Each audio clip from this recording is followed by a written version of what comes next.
Thailand here. My father-in-law was an expert in the music of northern Thailand. He lived in Thailand for 6 or 7 years. This is him. And he especially loved to find people in the city he was living in at the time, which was Chiang Mai, which is in northern Thailand. He liked to find itinerant musicians, most of which were people with disabilities, and so they turned to music to make a living. Very similar to a lot of our early blues musicians in the United States. A lot of them were blind or had some type of handicap, and that's how they made their living. Blind Levin Jefferson would be an example. Okay, I am going to show you a few different things here of things he recorded when he lived in Thailand in the late 60s that are not in your book.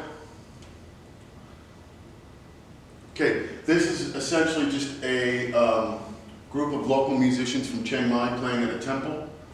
And this would be music for all different types of occasions. I'm going to just play a very short snippet of that.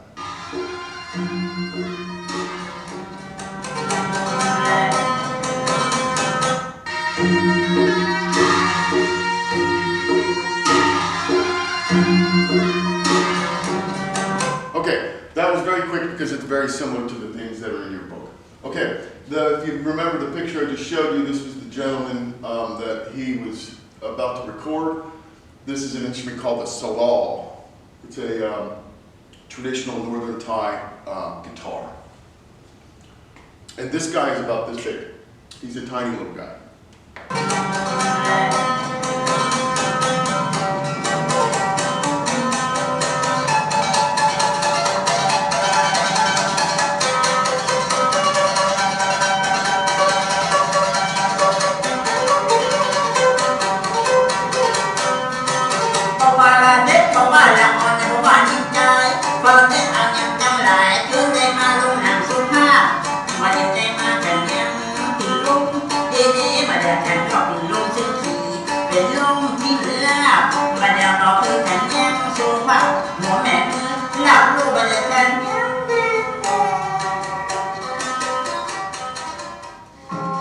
Okay, once again, that was a salaw, S-A-L-A-W. This next thing is a very unusual thing.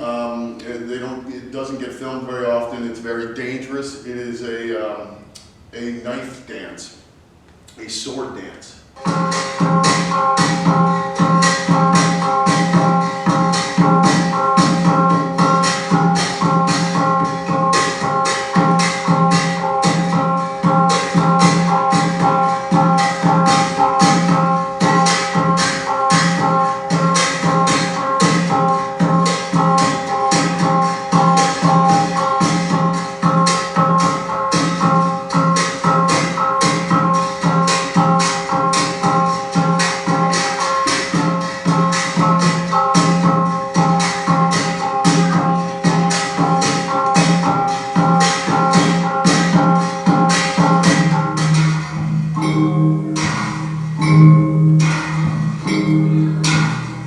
Another temple group. A lot of these people are contracted by the temples to provide music for different occasions.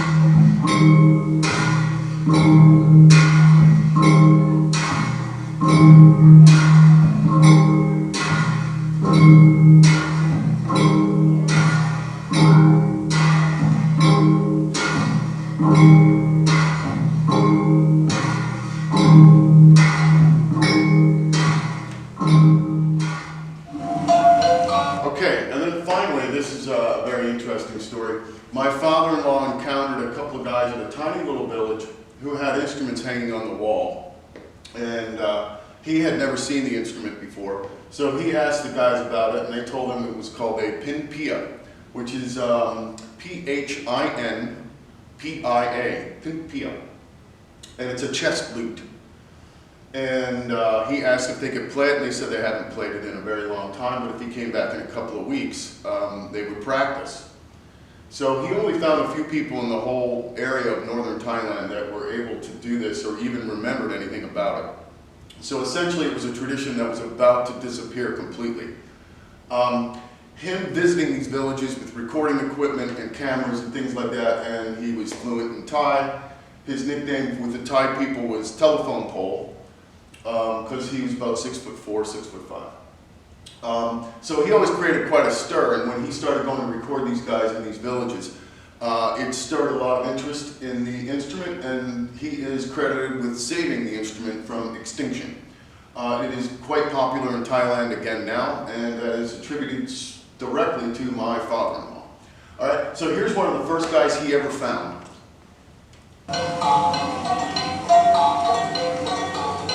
Two guys, excuse me.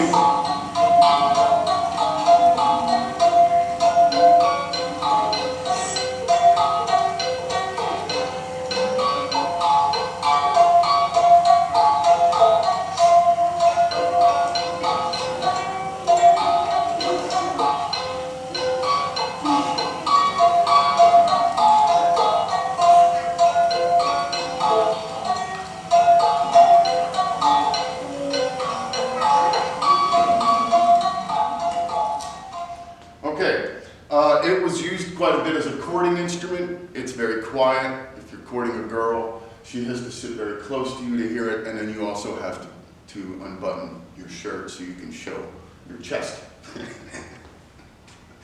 Okay, here's a more modern version.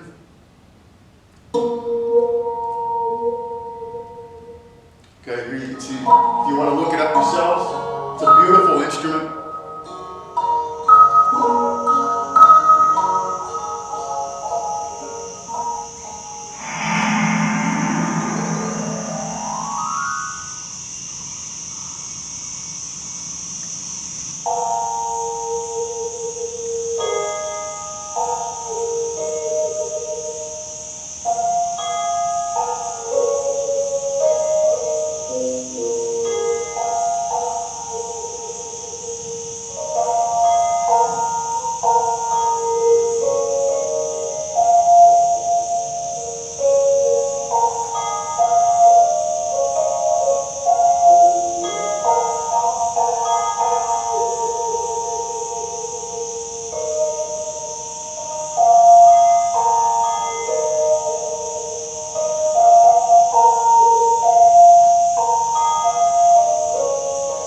Okay, so try to check some of that stuff out. I'll be posting one more video this week on Thailand. Anyway, thank you very much. Talk to you guys soon.